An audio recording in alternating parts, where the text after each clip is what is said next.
Now the fact that I'm alone is fucking comforting, and I can't seem to shake this fucking feeling in my... Hello guys, today I will be showing you how to download Vegas 14 for free. So the first thing you have to do is download uTorrent. If you already have it, just open it. The other thing, you will need to download the file Vegas Pro 14 zip, which I will leave in the description. After that, just drag it into the Vegas and into the uTorrent, and it will start downloading. After it's downloading, click stop. Click open container folder. If it disappears, you just click continue. Extract it. After it's done extracting, open the folder.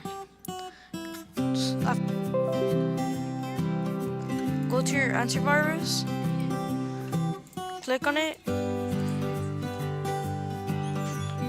Go to virus, first threat, and you only turn it off for like 10 minutes.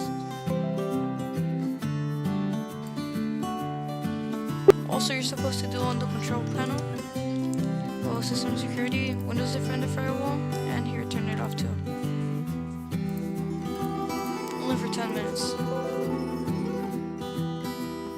Click next. I have read the licensing and create a shortcut on desktop. Install. Okay, so you're gonna open the patch folder after you click finish and click the patch. Click this. After it's done,